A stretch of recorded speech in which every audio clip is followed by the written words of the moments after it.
Salut, chers internautes, chers invités de Mwebuntu. Bienvenue sur votre chaîne, la chaîne qui fait la fierté de l'homme et du Congolais en particulier. Aujourd'hui, nous recevons encore pour vous, dans l'émission L'homme et son développement, l'invité qui est encore l'habituel de Mwebuntu, Monsieur Étienne. Monsieur Étienne, bienvenue et bon après-midi. Merci beaucoup Joseph, merci beaucoup. Comment la santé? Nous sommes bien pourtant, Dieu fait grâce. Merci. Une très bonne chose en tout cas. Aujourd'hui, Monsieur Étienne, nous parlons de l'homme et son développement. Je rappelle d'abord que vous êtes le fondateur, pour bien sûr l'intérêt de nos abonnés internautes, vous êtes le fondateur du groupe Développement L'Homme Masculin. Alors, comme nous parlons l'homme et son développement aujourd'hui, vous êtes la personne la mieux placée pour élucider et expliquer à ceux qui nous écoutent, essayer d'entrer vraiment profondément dans le vif du sujet afin d'expliquer.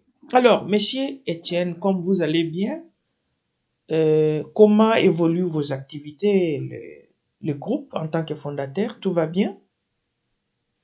Oui, le groupe évolue bien. Juste il y a une semaine, quelques jours, nous avons terminé la session avec un groupe qui était un groupe mixte avec les handicapés et les hommes de différentes cultures. Nous avons terminé le développement personnel avec eux, et puis le développement professionnel, et puis ils sont en train de faire les cours pour les petits business, comment développer les idées pour les petits business. Ils sont en train de suivre le cours maintenant. Une bonne chose, surtout pour leur start-up et leur petite activité. C'est vraiment très bien. Bon, Monsieur Étienne, aujourd'hui nous parlons spécifiquement du Congo. D'abord, parce que vous développez l'homme, vous aidez l'homme à se développer et à commencer les start-up, les activités commerciales, business et consorts. Je vois d'abord, s'il faut toucher, l'exode des Congolais d'un coin à un autre, spécialement quittant le Kasaï vers le Katanga. Pensez-vous que vous pouvez faire quelque chose en termes de développement et pourquoi, selon vous, cet exode-là? Monsieur Joseph, je pense que ça, c'est un problème très sérieux, comme vous venez de le mentionner. L'exode des Congolais, spécifiquement des Kassaïens, vers Lubumbashi. Alors, les Kassaïens ne partent pas seulement à Lubumbashi. Ils sont en train de quitter le Kasaï vers d'autres provinces, comme Kinshasa, la capitale, et d'autres petites provinces de la République démocratique du Congo.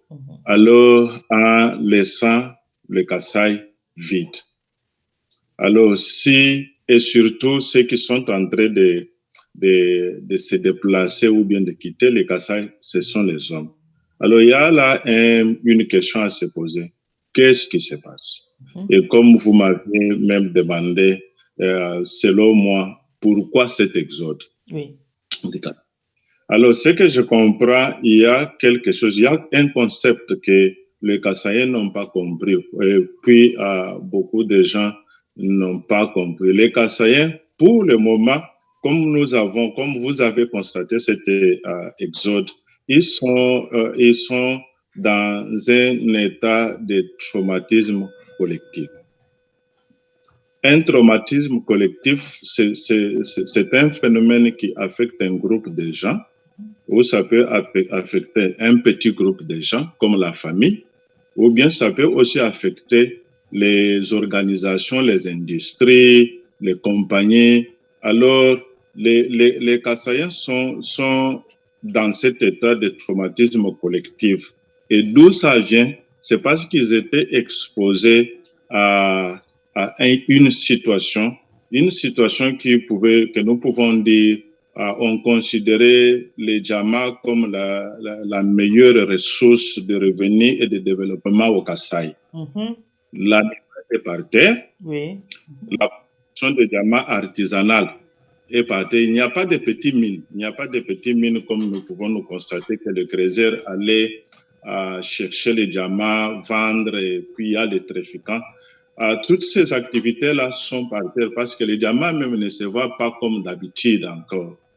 Alors, il y a aussi un autre concept qu'on ne peut pas tellement lier pour la politique d'aujourd'hui, mais depuis longtemps que le Kasaï était considéré comme un centre de Djamma, un centre mondial de Djamma industriel où les visiteurs, les touristes n'étaient pas permis de fréquenter la région pour peut-être voir encore entrer en relation avec la population locale pour les aider à développer. Alors, toute cette histoire que les Kasaï étaient exposés, ça créait une détresse, un traumatisme collectif. Alors, la réponse pour les Kassaïens qu'ils ont donnée maintenant, ils ont donné une réponse négative. La réponse négative, quitter les Kasaï vers d'autres provinces. C'est ça le motif, c'est ça la cause de cet exode que nous sommes en train de vivre maintenant avec la population kassaïenne ou bien la communauté kassaïenne, et spécialement les hommes. Oh, très malheureux et triste.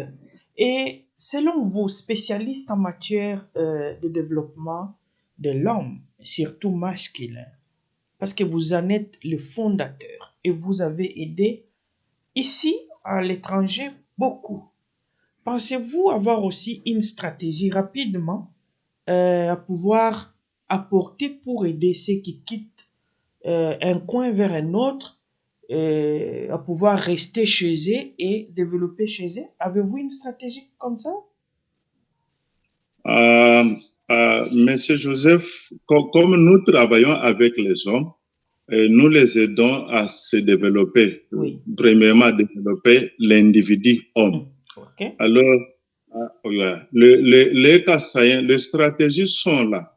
Mais le premier problème de comprendre, c'est que ils doivent comprendre que nous devons comprendre, les Kassaïens doivent comprendre que l'exode, ce n'est pas une solution au problème ou bien une solution à ce traumatisme collectif qu'ils sont en train de connaître. Oui. Mais la meilleure solution ou bien les stratégies que nous pouvons implanter, que je suis en train même de faire avec les autres hommes d'autres parties comme ici en Afrique du Sud, c'est les aider à faire une révolution contre soi-même, contre sa mentalité, contre comment ils conçoivent et perçoivent les concepts, comment ils comprennent les concepts. Vraiment. C'est ça, c'est dans cet angle-là que je suis en train d'aborder et aider les hommes. Ils doivent faire une révolution contre soi-même, pas une révolution contre les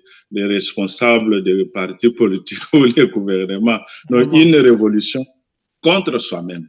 Alors, si cette révolution est là, et ça va leur permettre de continuer d'apprendre. Imaginez que quand on est dans cet état de traumatisme collectif, ça va affecter les activités journalières. Et la première des choses que l'histoire va affecter, c'est l'éducation. Vraiment. L'éducation. Alors... Ok, continuez. Alors, dans cet état, la stratégie que je suis en train de faire et imaginer, l'homme kassaïen doit continuer d'apprendre. Quand il va continuer d'apprendre, il va améliorer la conscience de soi. Mhm. Quand ils améliorent la conscience de soi, ils vont créer une motivation, ils vont se créer eux-mêmes une motivation pour le développement. Vraiment. Alors, quand cette motivation est là, c'est là où nous intervenons pour les aider à prendre des décisions, les aider à la prise de décisions. Et ces décisions-là, c'est en relation avec le développement. Qu'est-ce qu'ils peuvent faire pour se développer? Alors, les stratégies sont là, les mécanismes sont là que nous pouvons utiliser pour les aider afin qu'ils puissent s'en sortir de cette situation. L'exode n'est pas une solution. Non, l'exode n'est pas une solution. L'homme kassaïen doit se révolter contre soi-même, c'est-à-dire changer de mentalité et surtout continuer à apprendre à se maîtriser pour enfin développer sa contrée, sa province ou son territoire. C'est très bien dit. Je pense que on vous écoute, tout le monde est à l'écoute, mais il faut juste peut-être faire appel à de telles personnes. Monsieur le Président de la République, Monsieur le Premier ministre, cher gouverneur de province de Kasaï, chers tous, chers députés, voilà l'homme qu'il faut. L'homme qu'il faut pour essayer, tant soit peu, aborder ces traumatismes collectifs. Il s'agit là d'un coup. Alors, il est là, spécialiste en la matière, et voilà, vous êtes là, et vous l'avez, les coordonnées sont là. Alors, je pense que vous saurez comment les contacter et le faire rentrer rapidement sur les liens qu'il organise ce qu'il peut organiser pour en fait apporter cette révolution. Non, et il a bien précisé, la révolution, pas une révolution contre les autorités, contre sa province ou qui que ce soit, mais contre soi-même. Parce qu'il s'agit là des choses que vous voyez et vous appliquez l'exode qui n'est pas aussi une solution selon l'expert en la matière, monsieur Étienne. Alors, monsieur Étienne, nous allons pouvoir évoluer. Le président de la République a mis en place une stratégie de développement de 145 territoires. Voilà encore un autre problème. Mais nous voyons cet exode-là, alors qu'on veut développer les territoires. Vous ne voyez pas aussi un problème parce que si on venait, d'abord, cette question a des sous-questions. D'abord, si on venait pour développer les territoires, dans les 145 territoires, on trouva d'autres territoires vides parce que les gens sont allés ailleurs. Deuxième sous-question, est-ce qu'il faut d'abord développer l'homme ou vous pensez qu'il faut développer le milieu et après l'homme? À vous. Et rapidement. Merci Joseph. Il y a un constat en tout cas, j'apprécie votre commentaire sur cette question. Il y a un problème qui est là, c'est quoi? Les hommes sont sont vulnérables maintenant là. Ils sont vulnérables sous les chocs économiques. Alors, les chocs économiques, ça se voit dans l'exode qui est en train de se créer au Kasaï. Oui. Et beaucoup d'hommes ont déjà quitté le Kasaï. Maintenant, le président de la République a un projet pour développer les 145 territoires avec qui il va le faire. Parce que les hommes ne sont pas là.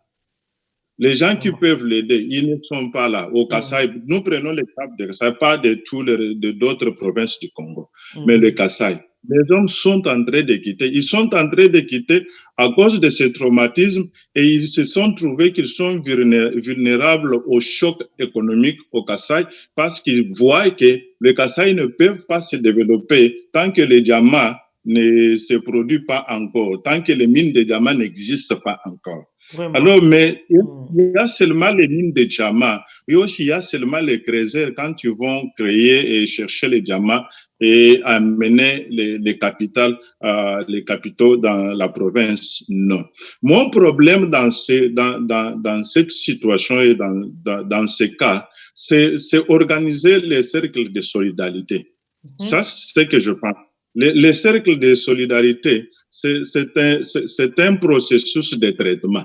Oui. Alors, nous devons traiter notre population, la population kassaïenne.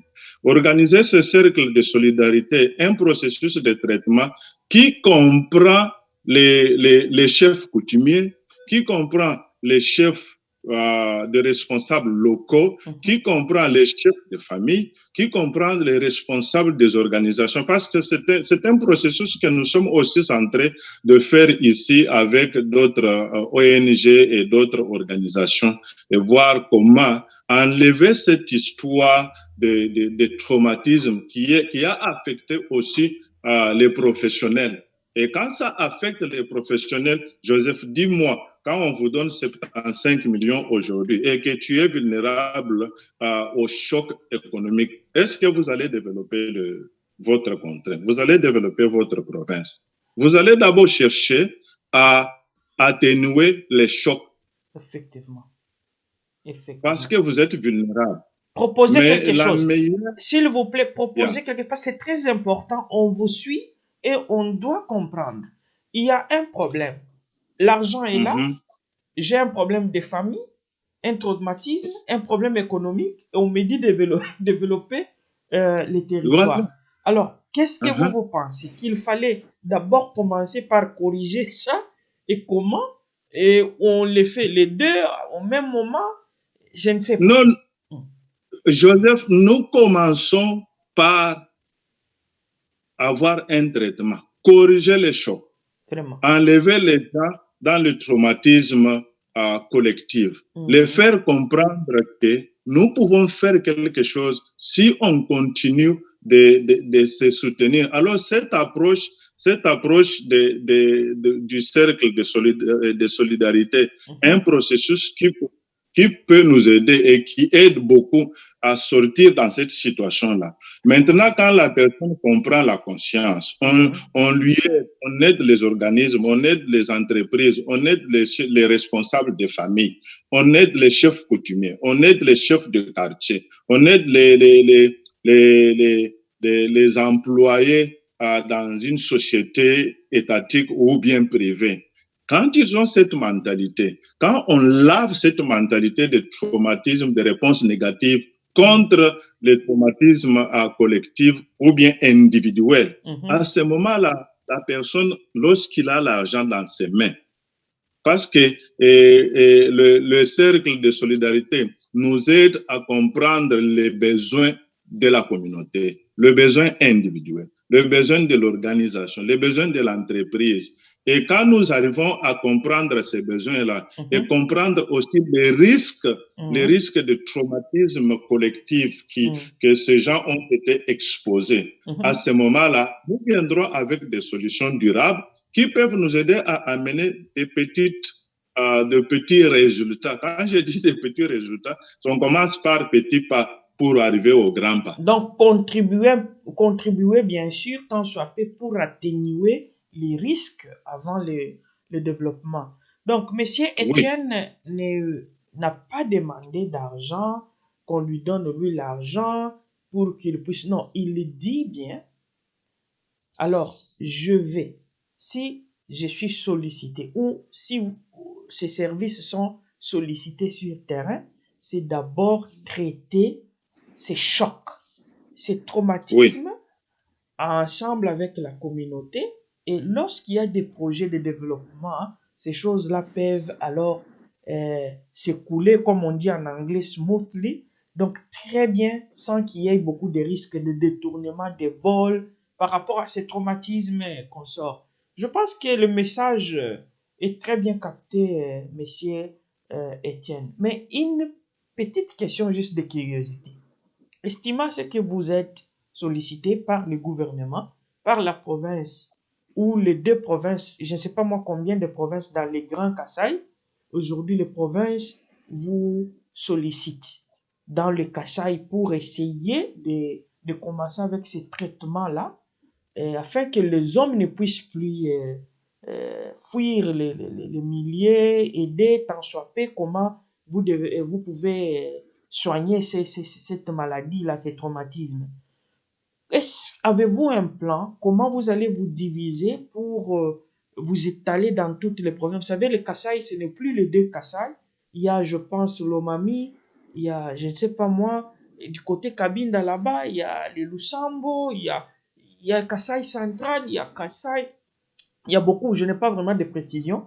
Il y a 4 ou 5 Kasaï déjà, dans les grands Kasaï, qui constituent les grands Kasaï. Je sais que si on vous sollicitait vos services, on mettra assez de moyens à votre disposition. Mais avez-vous des gens déjà bien formés pour vous aider? Parce que vous ne saurez pas aller ici demain et qu'on sort. Parce que c'est un traitement qui doit être très rapide. Maintenant, avez-vous des stratégies pour peut-être vous diviser ou étaler vos hommes partout là-bas pour en fait commencer avec le traitement de ces traumatismes? C'est rapidement, s'il vous plaît. Merci. Comme tu dis, c'est rapidement, ça doit être rapide. La base de mon idée est d'obtenir le plus rapidement possible de résultats, aussi petits soient-ils, pour renforcer la conviction que l'action et le comportement en question que nous sommes en train de chercher fonctionnent. Alors, quand ce comportement fonctionne, nous continuons d'agir. Et aussi longtemps que nous agissons et nous obtenons le résultat que nous sommes en train de chercher lié au développement. Alors, oui. Alors, nous avons déjà des gens formés que nous travaillons ensemble. Nous avons aussi des gens que nous pouvons travailler avec au Congo et d'autres gens aussi ici, nos frères congolais. C'est ce que je peux dire, nos frères congolais. Qui sont déjà bien formés pour ce travail-là déjà, qui peuvent facilement vous aider. Qui peuvent facilement nous aider. Et d'autres partenaires aussi qui peuvent nous aider. Prenons par exemple dans les 145 projets de développement que le président vient veut lancer. Il y a l'infrastructure, il y a la santé, l'éducation, et tout ça. L'éducation, il y a tout ce que je suis moi en train de faire, c'est l'éducation, mais dans un autre sens. Ok. Et très pratique. Très pratique. Alors, si nous pouvons parler en matière de santé, il y a un projet que je faisais avec l'université UCT, Université de Cape Town, l'université de Cape Town, dans lequel on aidait les familles vulnérables à accéder aux soins de santé primaires ou bien aux soins médicaux.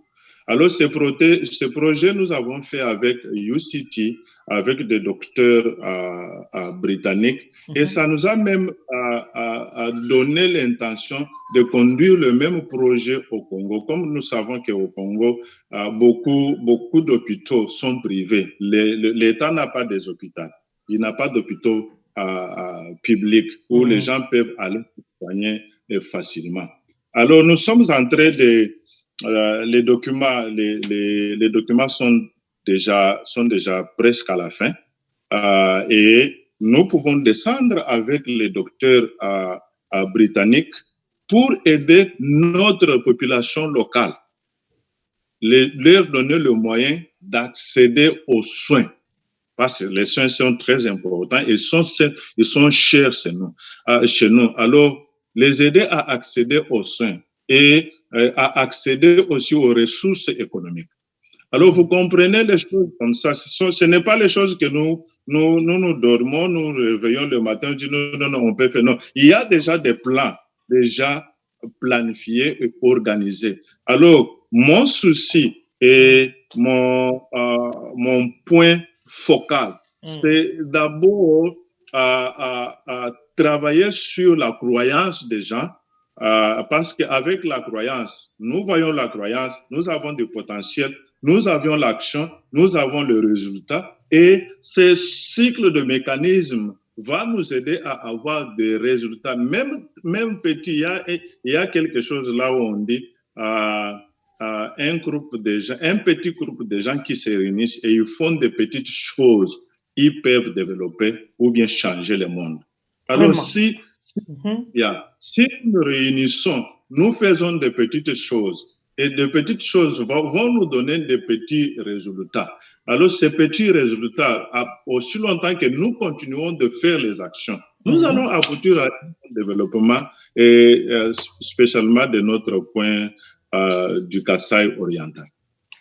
Très bien dit, c'est vraiment à féliciter. Il est là, il travaille avec les docteurs en la matière britanniques, il travaille avec les universités sur place, l'université mère, même sur toute l'étendue africaine.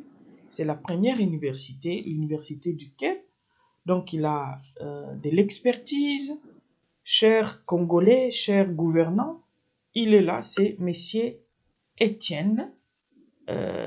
Voilà, il est disponible dans le développement de l'homme masculin.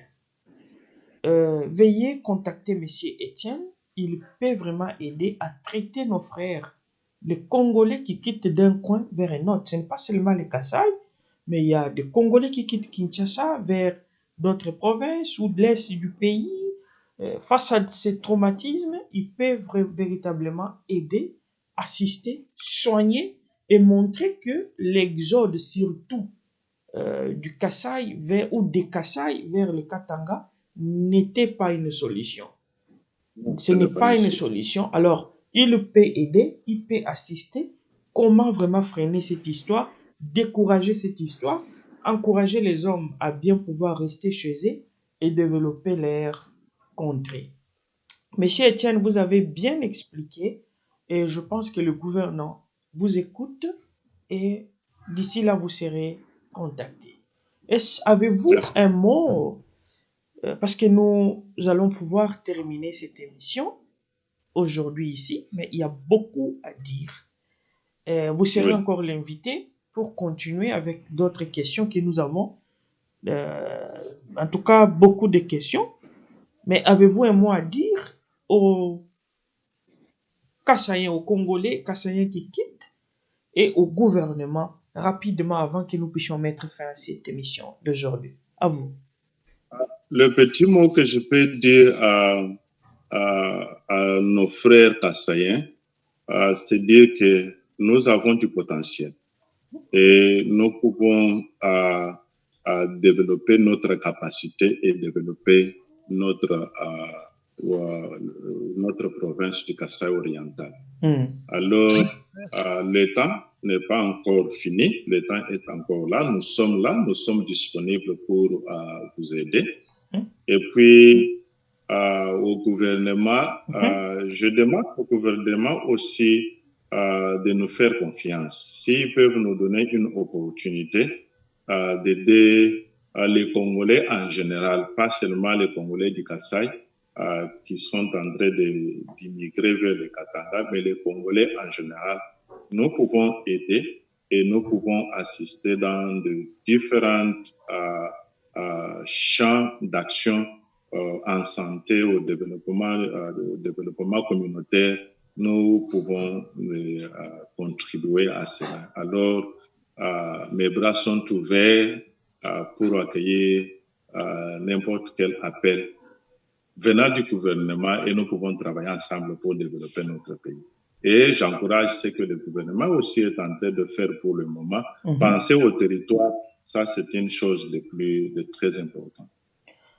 Lui, c'est Stéphane Kazoubou. l'expert et fondateur en développement de l'homme masculin. Il travaille avec les universités sud-africaines, y compris les docteurs en cette matière d'autres pays, prêts à pouvoir descendre et aider les provinces en difficulté, surtout en matière de développement de l'homme masculin. Il y a espoir avec lui.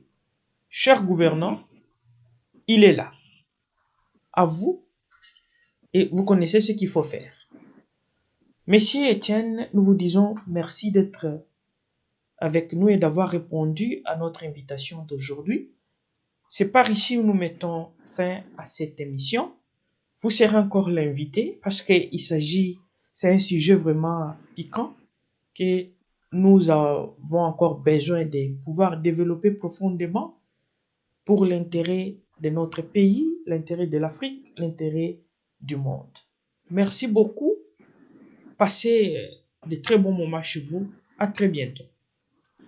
Merci beaucoup, Joseph. Merci.